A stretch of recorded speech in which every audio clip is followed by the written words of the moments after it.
listening to the Blue Raider Podcast, presented by Gold's Gym of Tennessee.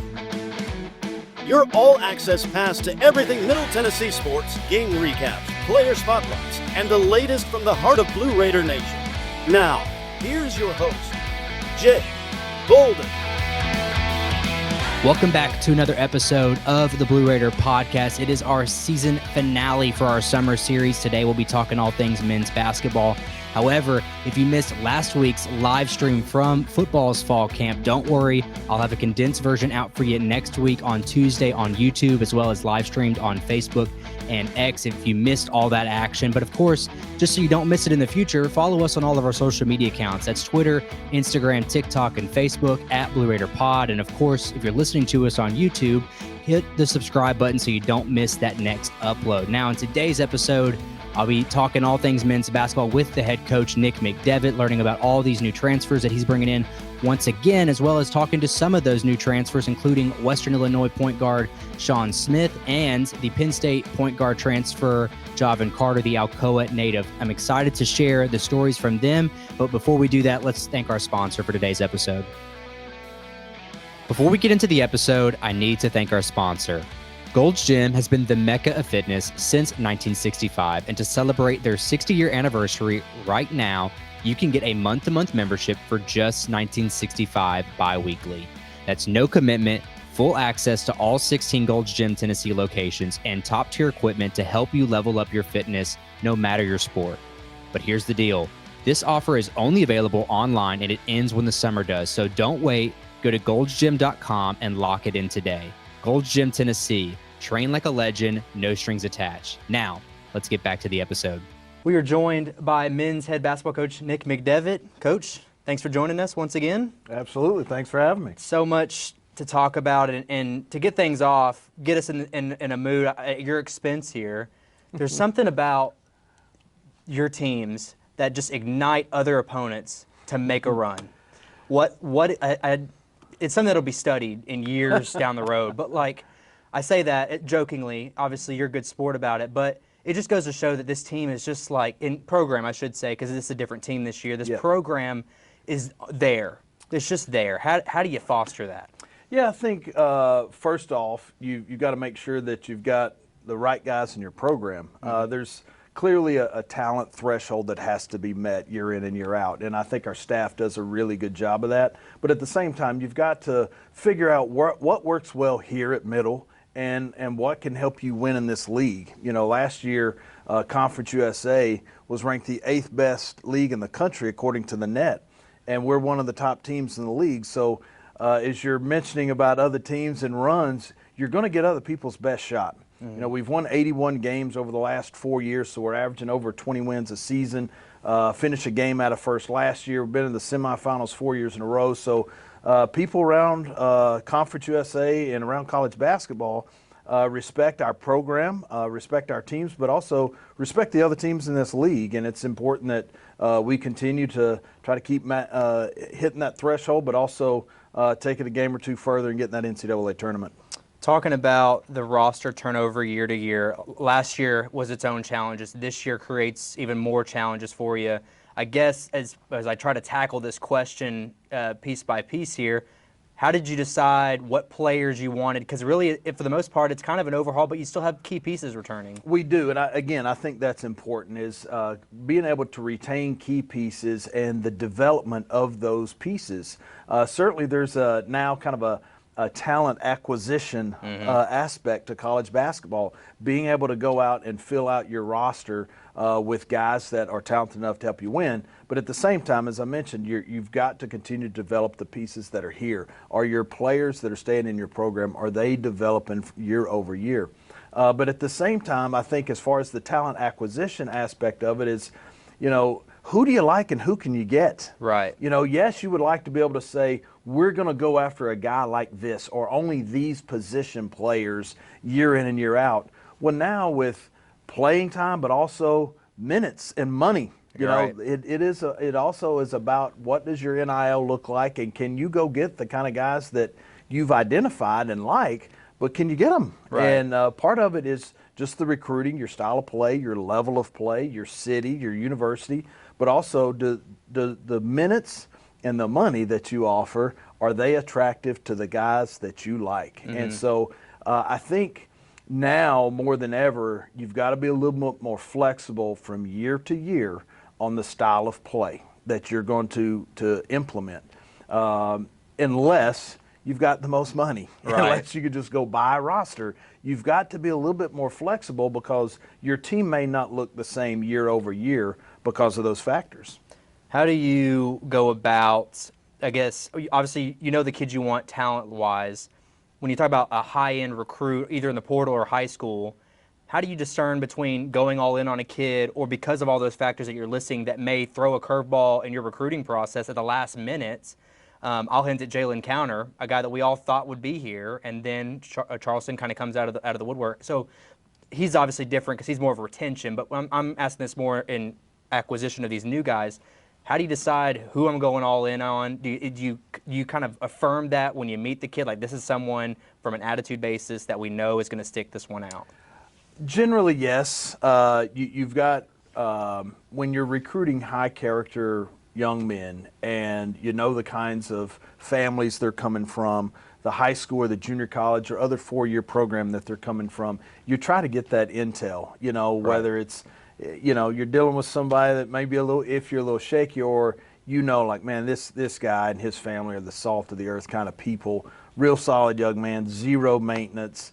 Then you've got a pretty good idea that once you've got that young man committed to your program, that he's somebody that's going to show up on campus. These new guys you're adding, we spoke at the Blitz in Shelbyville, and you still had a roster spot available, and you said, well, we're just going to go after best available. Ho-hum, you get James Dent Jr., who arguably is probably your best acquisition this whole offseason. Really, to single him out, was he someone you'd been working on all summer, or did he just kind of fall to your lap that last minute? Well, a little bit of both. Okay. The thing is we really liked the pieces that we had with our 14-man roster, knowing we've got one more scholarship to give.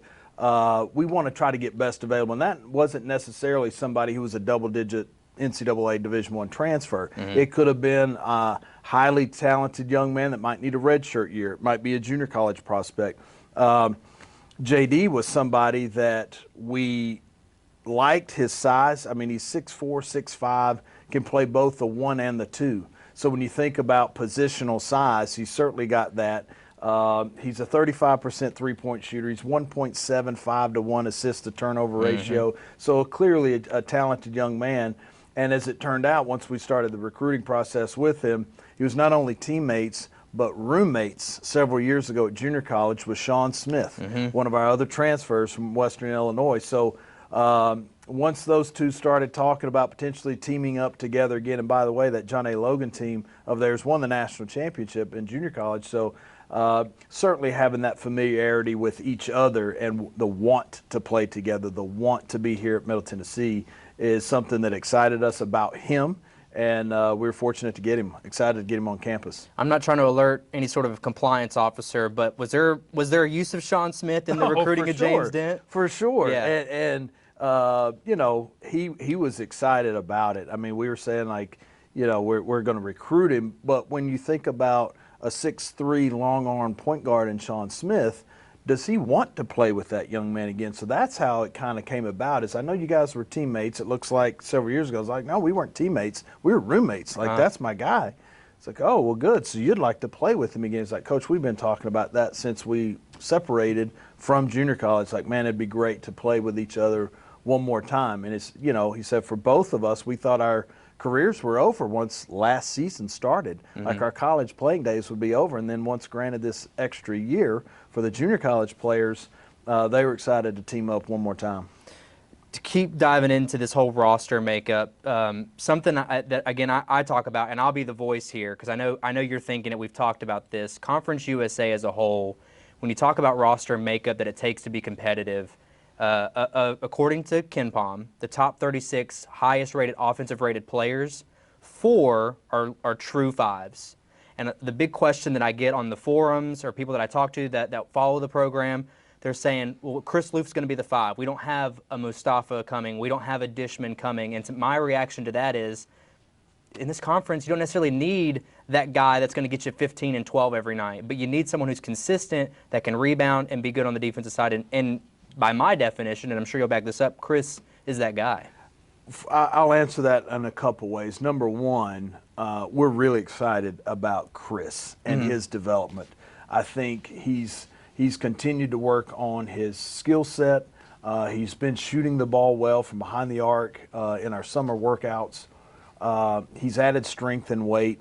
And because of his ability to get in and out of ball screens, play on the perimeter with his skill level, he does fit a little bit more of the modern day center. You know, as you watch NBA basketball, professional centers are often not just Shaquille O'Neal, 20 years ago, back to the basket. Would you love to have Shaquille O'Neal? Yes. Yeah. Everybody would. Would we love to have Issam Mustafa for 5 more years? Absolutely. Although he was an old school kind of throwback center. But I do think Chris helps us in those ways offensively, but also because of his size and athleticism, mobility, he's more of a rim protector. Now, I don't know that he'll get 20 rebounds in a game like Issam was able to do on an occasion, but the other part to that is the center position, because of there aren't but so many out there, you're not just dealing scholarship to scholarship anymore. You know, the Power 4 programs also understand that too, the value in some bigs, and with big time, like millions of dollars in NIL budgets, they're able to pay some of those guys that normally, well, I'm going to transfer from this SEC school to Middle Tennessee, or this Big 10 program or Big 12 program to Middle Tennessee, because it's just scholarship for scholarship, and I want more minutes. Well, it's not that way anymore. All of a sudden, an Issam Mustafa now is going to be able to get $500,000, $800,000 to stay at a place like that and still be the 12th man. Well, I don't know, given the new landscape and how much money is out there for NIL, whether a guy like that's going to walk away from $400,000 or $500,000 to play 12 more minutes a game. Right. And so, again, it goes back to who do you like and who can you get? We really like Chris Loof. We really like Luka Jonovic. Jared Hall's going to be a guy that you'll see some play a little bit with some small ball 5. We've got Brandon Olamu from College of Southern Idaho. That's a really athletic big man that is coming off of an injury, but is a bouncy young man when healthy. And so we feel good about who's in that space and who's in that room and who's at that position, based on the current landscape and our current resources and conditions here at Middle Tennessee. The other part of that that's bringing up other Conference USA schools is this roster is more conducive to the style that Conference USA plays. When you talk about some of the better offenses last year, obviously you were top of the league in scoring, but you have Kennesaw, you have Sam Houston State, Liberty. They didn't have that dominating 6'11" presence. They did all their scoring at the guards, and you brought in a lot of guys who can score at the guard spot. So I guess this lineup, would you agree, is more conducive to what Conference USA needs to be winning in Conference USA? I think you can. You certainly can. I mean, last year you think about Liberty wasn't one of the bigger teams. I would argue they were probably the smallest team in the league. Their backcourt, both were under 6 feet. Their 2 bigs in Cleveland and Aquino were both 6'8", 6'7", 6'8". But you also look back, we want positional size. Let me say that. We want positional size. But if you look, this coming year will be year 8 for us here at Middle. This will be tied for the biggest team that we've had in 8 seasons. And so there is positional size on the roster. I mean, particularly if you think about point guards at 6'3", 6'3", and 6'5". Think about wings at 6'5" and 6'5" with Alec Oglesby and Savon Weichel.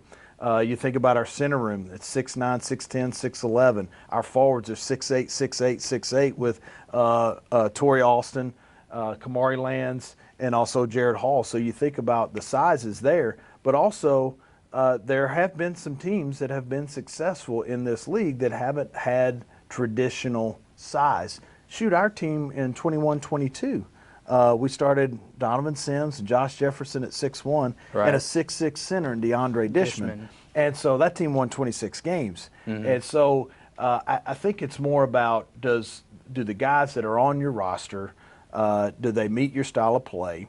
I don't think you can be one of two things. I don't think you can be too small, and I don't think you can be too young in this league. It's just too good of a league. There's too many good players that are experienced to win it, in our opinion. So we do feel like we've got good positional size with this group and also enough older players on the roster to compete. One of the things that I would say, I've never been a part of I've been a part of a lot of season-ending press conferences. I was in that room in Huntsville when Esam made the comment that he had, in all of his years of playing, that being a part of this program was the most fun he'd ever had. Yep. That one hurt, and for a lot of reasons. And I even told you that following this team last year was just fun. Yep. Like, that was a good group of guys. When you're still having this turnover, how integral is it having guys like TG, like Alston, like Loof, that can still harbor that culture, that fun culture, and then introduce it to these new guys? To talk about how those guys build a culture like that. Man, I think it's a terrific point. I'm glad you brought it up. First of all, Esam, they don't come any better. I mean, the fans get to see him play, but what you see is what you get. Every day he was a fun guy to be around, low maintenance, fun to coach, easy to be around. Players, fans, young kids, everybody gravitated towards him. But it's Justin Buford and Justin Porter attract an Esam Mustafa because they want to be around guys like them. Trey Green and Torrey Alston and Chris Loof are going to attract other guys that are like them. They're good people. They're about basketball. They're about the right things. They love Murfreesboro. They want to graduate and be here at Middle Tennessee.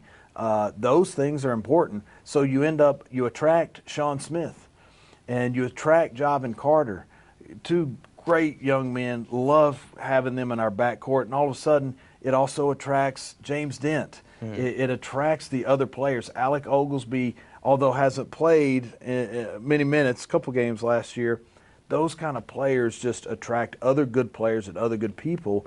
And to your point, that gives you another edge, hopefully, on the competition. You want to be around guys that want to show up every day and go to work and get better at basketball. When you start finding yourself coaching other stuff and the distractions over here to the left and to the right, it's more time spent away from basketball. Last year's group was really fun to coach, and so far, so is this group. You know, we haven't hit adversity yet. There isn't a pecking order of who's starting and who's coming off the bench and who's not playing as much as they would like. We haven't lost any games. We haven't won any games. But, you know, they do have the feel and the makeup of what should be a fun group. I know we'll dive a lot more into roster as far as starting lineups go as we get closer to the season. I look forward to that. But final question on the roster. Have you taken a play out of Coach Mason's book and you're recruiting the state of Tennessee pretty heavily because you've got Jared Hall, Carter, Savon, Ambrose, the JUCO transfer from Memphis, is at Bartlett, and then Jax Howard. So is that his play that you're taking? You know, I think it's important. I feel, and we feel, obviously he does, Coach Insel does, we do here in our program, is all things considered, and if you can get them, you want to have your local talent. You want to attract in-state players, in-town players, in-area players to your program. As you just mentioned, we have 5 players from the state of Tennessee out of 15 on our roster, and it was important for us to do that. And generally speaking, they're guys that know each other, know a little. So all of a sudden, in a landscape where there's turnover in your program, and it's going to continue to be around the country, that's just the era that we're in right now in college athletics.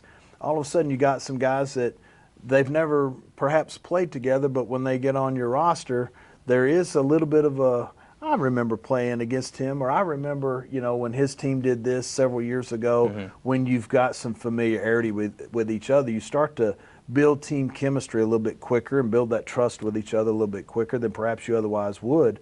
But for sure, we wanted to recruit and have always wanted to, and will continue to recruit Tennessee in the mid-state hard. Well, on that same note, I mean, you got a Serbian, so now you're taking one from Rick Insel as well. So there's ways to fill a solid roster.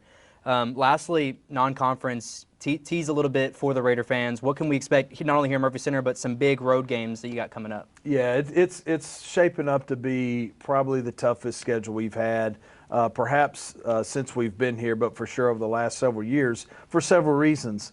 We've been towards the top of Conference USA, a very good league, and so it's hard to schedule. Right. You're not able to get bottom-tier Power 4 teams to want to play because they're afraid of the possibility of getting beat.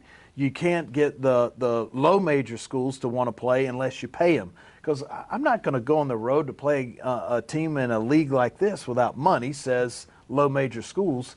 And when you think about comparable leagues, the lower teams in those comparable leagues don't want to play in home and homes either, because they can get home and homes against bottom tier teams in other leagues as well. So our successes over the last several years have made scheduling more and more difficult. So as it turns out, we're at Houston. Preseason top 5 in the country. Some have them number 1, some have them 2. I haven't seen anybody have them below 2. So we're at Houston, at Michigan, another top 5 team in the country. Now, part of that helps revenue. Those are games that'll pay us between $90,000 and $100,000 each. So you're talking about bringing in anywhere from $180,000 to $200,000 by playing those games. But our fans will see the regulars. We'll play Belmont and UAB. We're in an MTE with George Washington, Murray State, McNeese State. We were at Evansville. So it's shaping up to be a tough non-conference sledding before you get to league play. And this year in the league, we've added Missouri State and Delaware. And so now we're in a 20-game conference schedule. So that took away from 2 non-conference scheduling abilities or slots that used to exist that now don't. But it will certainly be a challenge all year long. Once we get to league play, that was released recently. We didn't get any favors there either. There's a stretch where we play 4 consecutive road games. No, there are teams in our league that don't play 3 in a row on the road, much less 4. We have another stretch where 4 of 5 are on the road. And so there's some tough stretches in our conference schedule that we're going to have to be a tough and together team. I know they lobbied for 20 games on the men's side versus the women with 18 on the other side. That you started in the middle of December. I mean, talk about a level of adversity, because I'm sure, like any coach would want, you're going to bring them in. You're going to prepare for that like you would any conference game, and then you're going to go right to Christmas, and you go right to New Year, and then we're going to go right back to conference play. I mean, that's quite the on-off switch you have to gather there. I mean, how are you going to find yourself navigating that treacherous path? Yeah, part of it was the want to be able to play the game after Christmas against Houston. There are several teams in our league, including us, that wanted to be able to play bye games, the games that pay you money. And generally speaking, the 3 times to play those are the season opener or the game right before Christmas or right after Christmas. The big schools want to start the season off at home, and they also want to be at home right before or right after Christmas. And so that's generally speaking when teams like ourselves and other teams in our league can get bought. And so part of it was let's get a conference game off this date right after Christmas play or right after the Christmas break. So that opportunity will present itself. So we moved the Kennesaw State game, and most of the other teams in the league moved at least one game to the front side of Christmas. And so what that does, to your point, is all of a sudden you're in non-conference play, and then you've got to flip the switch to a game that kind of matters twice as much. It's going to determine league standings and seeding in March. And so you've got to get yourself prepared for that. And then you're going to turn right around and play a non-conference game, and then somebody that's as good as Houston on the road. So our schedule is one that's going to provide and present a lot of challenges for us. But I think we've got to make sure that we're putting our team in those kind of tough and adverse situations in preparation between now and when we start playing. With our off-court training, our on-court training, what time do we practice? I think you can't just practice in the same spot at the same time every day and then just think your team's going to be ready for adverse situations. And so we try to, kind of keep them off balance a little bit, because that's what's going to be presented to them when the regular season comes around. Well, we've talked about it, and you've said it in years past, that MTEs prepare you for that tournament-style play. So I look forward to, obviously, the release of that non-conference schedule, hopefully coming out soon to the public. Coach, look forward to talking more roster with you as we get closer to the season, and thanks for taking the time to join me today. Absolutely. Thanks for having me. Conseco Group has been transforming visions into reality since 1987. Known for making the impossible possible, they specialize in pre-construction consulting, construction management, design build, and renovations. With a hands-on, client-focused approach, Conseco Group consistently delivers high-quality results while maximizing investment. Based in Nashville and trusted across Middle Tennessee, their reach spans the entire Southeast. Conseco Group, building excellence one project at a time. Learn more at consecogroup.com or call 615-298-9907. Joining the Blue Raider podcast, it is a graduate transfer from Western Illinois University. It is Sean Smith. Sean, thanks for joining us. Appreciate you for having me. You're an interesting piece that's been added to this puzzle. When I asked Coach Nick, who should I talk to, he thought you'd be a great addition because of not only your age, your veteranship that you're bringing to this team, but also as a guy that's been really excited because of the opportunity to win. That's something that obviously I love to hear. I want a guy that wants to win as well. So I want to hear from you, what was kind of your perception of MTSU as you're going through your recruiting process? First of all, who recruited you, and what was kind of that pitch that sold you to come to MTSU? I had a lot of schools recruit me, kind of like all over the place, really, kind of every different conference. But like you said, really just coming in, seeing the best place I fit in, winning for sure, and just like the best place for me to continue playing next year. We look back at your last season at Western Illinois, your one season there, 11 points, 5 rebounds, 4 assists was your average. The thing that impresses me the most is the 2.0 assist to turnover ratio. You started every game for the Leathernecks last year. Is that the best Sean Smith we've seen, and is there more to come? No, it's not.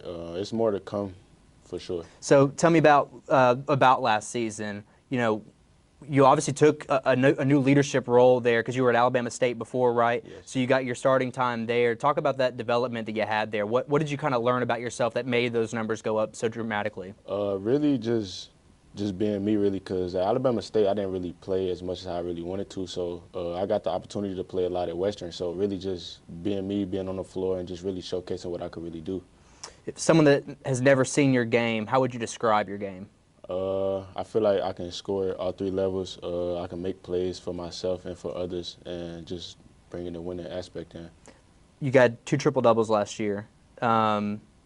Did you know in those moments? Like, were you actually going for those triple-doubles in those moments? The first game, no, because I didn't know. But I think at halftime, if I had to guess, I probably had like 16, probably like 5 rebounds or something like that, and probably about 5 assists really. And then I'm like, all right, I'm gonna go for it. Mm-hmm. And then I just kind of kept track. But the second game, I was chasing for sure, just because I knew I had a chance to make history, so I was trying to get that.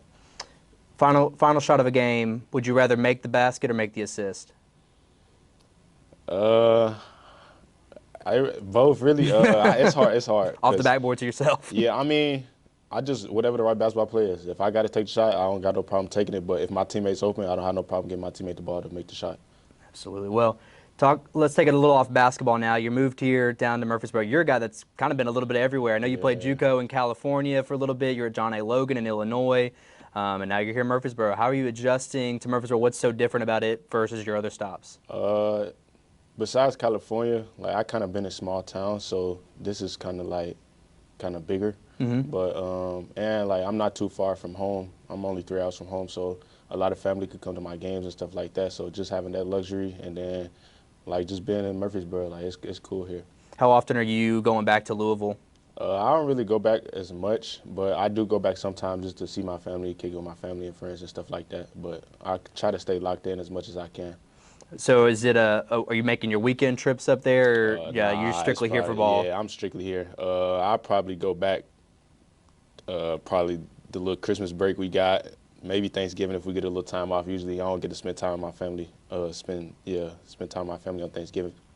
So another part too, the number 55, that's a totally unique number for a guard. What's the significance for the number 55? It's my initials, SS. Okay. But I usually wear 5. 5's my number, but I done been every school, so everybody always had 5. Mm-hmm. So don't nobody ever had 55, so it's kind of different. Okay, so it matches SS. That's funny. Yeah. That's interesting.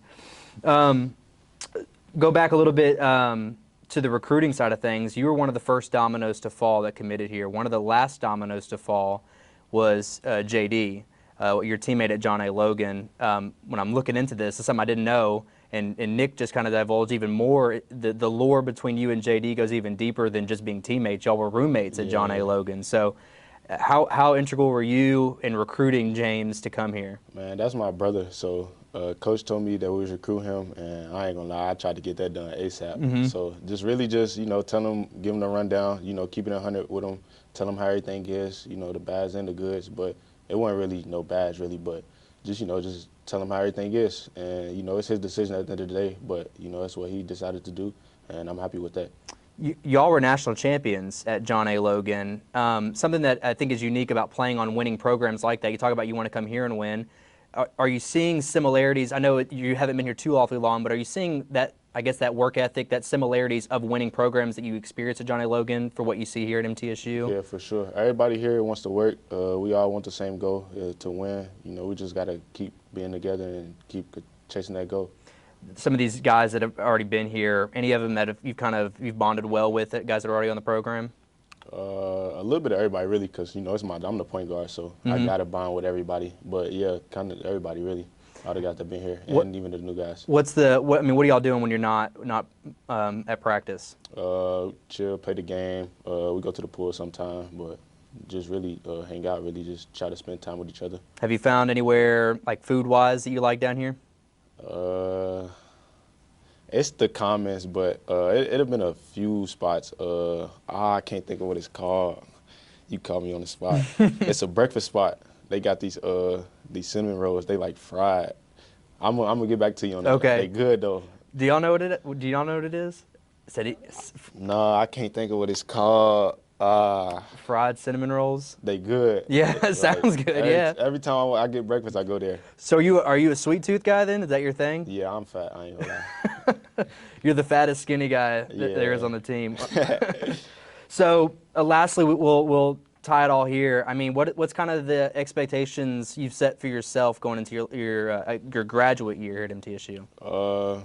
Basketball or like personal? I would say basketball, but if there is personal goals, yeah. Basketball, really just improving from last season. My numbers, we didn't really have the best season like team-wise, so winning for sure, and just being more consistent. Absolutely. Sean, I appreciate you taking the time to join us today. Yes, sir. Appreciate you. Love great conversations and real stories? Then you need to check out BlueRaiderPodcast.com, your one-stop hub for every Blue Raider podcast episode, all in one place. Don't just listen. Live it with exclusive merch you won't find anywhere else. New drops, fresh content, and everything you need to stay connected. It's all waiting at BlueRaiderPodcast.com. Hit the site now and level up your podcast game. Lastly, joining us here on the Blue Raider podcast, he is a transfer in from Penn State, but he's from Alcoa, Tennessee. It is sophomore point guard Jahvin Carter. Jahvin, thanks for joining us. Thanks for having me. Man, your story is interesting. You're another one of these Tennessee recruits. Something that I joke with Coach Nick about this is how he's bringing in a lot more of these Tennessee guys, but it's almost like immediate how quickly you turned MTSU. Tell me about that process, how quick it was to get you here. It was definitely an easy process. I went through the process smoothly, but Coach McDevitt and the rest of the staff recruited me in high school. They offered me my junior year, so I already felt like a family. I already felt like I knew everybody, so it was an easy choice for me for sure. How deep in the weeds did you get as a junior in high school? I assume was it probably Logan, Coach Johnson that reached out to you? I mean, was that an easy reconnect right when you hit the portal? Yeah, definitely. Actually, then. Yeah, it was definitely easy to connect. As soon as I entered, I already had I would definitely wanted them to be a choice for sure. So when I entered the portal and they reached out, me and Coach Logan already had a relationship, so it was easy for sure. So why MTSU? Definitely, like it felt like a family from the jump, even though I didn't come here my first year of college. But I feel like Coach McDevitt, he wants me to help win. He wants me to help impact, be a leader. and that's all the things I'm looking for coming from my sophomore year of college. You're pretty familiar with this place, Yeah, right? definitely. I mean, you've won, what, 2 state championships at Alcoa? I have to imagine even that aspect, like, did that draw up any memories coming back to the Murphy Center? Yeah, definitely. When I first got down here and just walking around in the gym, I'm having flashbacks and stuff. But yeah, it's definitely memories. I had a great run in high school at the Murphy Center for sure. At Alcoa High School, for those that don't know, all the way out in East Tennessee, I guess it's southeast of Knoxville on the other side. Obviously, everyone knows for football, but it's a great school in general across all sports. How often are you making the trip back to Alcoa? I actually go home.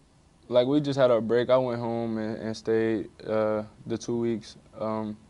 It's a small town, small community. Everybody knows each other. Got a lot of family down there, so it's like, really, most of the time I get the choice to go home, I'll go home and just spend time with everybody. I'm still well connected with everybody around there for sure. Is your brother, he coached you when you were there. Is he still there? Yeah, he coaches still on the staff, and he trains kids.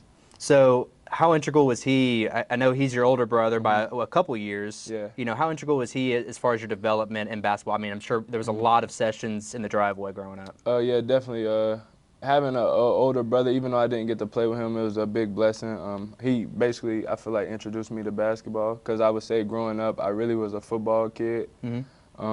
So just watching him, being in the gym with him, traveling to his AAU tournaments, and just playing against him a lot really, made me fall in love with the game. So, I kind of feel like my journey with basketball wouldn't be what it is without him, for sure. You talk about playing football. What position did you play in football? I played quarterback and safety. And then as I got, I didn't play in high school, but in middle school I transferred to receiver. Did they at Alcoa? I'm sure football obviously is a huge deal up there. Was there a conversation about you playing? Yeah, Coach Nick's the head coach. He tried to get me to play almost every year. Yeah. Until I hit junior year, he was like, it ain't gonna happen. How have you always been 6'3", or did you hit a growth spurt somewhere in high school? I would say in high school, freshman, sophomore, junior year, I was 6 foot to 6'2", and then I want to say last year I feel like I grew an inch at Penn State. So yeah. I mean, I'm sure, like you talk about Coach Nick there at Alcoa, we've got this all talent. I mean, you won Mr. Basketball. Yeah. We got to find him football, but I guess that there came a point for you, no, basketball is just my sport. I mean, schools like that, talk about a small school too, they're going to find a way to get those athletes to play all the sports they possibly can. How would you describe your role on this team this next year? I feel like they're expecting me to have a big impact, be a leader, be a voice, be somebody that can go and facilitate for everybody and go score and put points on the board for us and just do whatever it takes to win, whether it's defending, whether it's being on the bench and cheering on my teammates. That's what I feel like my role is. Talk about the point guard position. Obviously, that's where you're most comfortable. On this team in general, there's a lot of point guards that have come through here that are really good. When you're taking over that expectation at the point guard position, you got guys like Sean, who we just spoke with, another guy who has a lot of experience. How much are you learning from guys like that to even push yourself? I'm learning a lot. Even last year, I didn't play as much at Penn, but I was behind Ace Baldwin, a Big Ten Defensive Player of the Year 2 times. I'm playing in the Summer League right now. So I learned every day from a great point guard. So just coming in here, learning from Sean, he's an older guard, just taking things for everybody, being a sponge as much as I can. Do you have your roommate already? Yeah, no, I live by myself. Oh, you're all by yourself? By myself. Okay, yeah. So, but the chemistry with a lot of these new guys, how are you meshing with these guys? It's been easy. Everybody has the same mindset, same goal. Everybody's trying to work and win. Savon is my cousin, so I've known him before. So it's an easy transition. When a whole bunch of guys are all bought in and have the same goal, I don't feel like it's hard to get to know and learn people. Is there anyone that was on the team last year that you kind of has taken you under their wing? I wouldn't, not necessarily. I feel like since day one, everybody came in and meshed. I've known Jared since high school because he's a Tennessee guy. I've watched him play before. So AO, just being an older guy, took me under his wing kind of. So yeah, it's been good. Who are these guys, would you say, would surprise us next year? I mean, you get to practice against these guys every day. Who is someone that maybe isn't on our radar? AO was hurt last year. He's definitely a knockdown shooter. He can put the ball in the bucket. TG's elite defender. Really everybody, you know. There was a lot of guard play last year, but Torrey for sure too. Torrey athletic. He can run. He can handle the ball. I like him for sure. So he got the most bounce on the team? Yeah. Is it even close? I feel like TG it got bounced, but you know Torrey's 6'8". Yeah, so he's kind of got natural already. long Got him arms. beat, right. Well, one part, too, that I want to bring up, it's kind of a new thing. EA Sports has talked about coming out with a college basketball. One, are you in the college football game? Yeah, I play it all the time. Okay. Who are you running a dynasty with? I don't even play Dynasty. I play Ultimate Team or just Road to Glory or play online. But I would say right now when I load online, I'm using LSU. They got speed everywhere. Okay. So if they come out, they've talked about coming out with a basketball version of it. Is that something you've thought about? Like, what would my rating be on the basketball game? Like some of my friends at home, when it all had came out the news, they was all talking about it. But I haven't really thought about it for real. But rating, somewhere in the 80s for sure. Okay. What attribute do you think would be your highest as far as, is it shooting, is it driving, is it finishing, what ball handling? I would say shooting the ball handling. Okay, you feel slighted if they put you low on there. Yeah, for sure. All right, last thing, what hairstyle would you go in the game? Because I know you're a guy that's featured a lot of different hair. I would go twist. Okay. I had cut my hair at Penn, like in the summer. But when my hair grow back out and get a little longer, I'm gonna go back to what I used to rock, and that was the twist. Okay, so is that what we're gonna expect in the winter? Yeah, So when people see this now in the summer, you're gonna be who's that guy? See braids, whole bunch of stuff. I got you. All right, well that is Jah Carter. Jah, I appreciate you taking the time to join us. Thank you.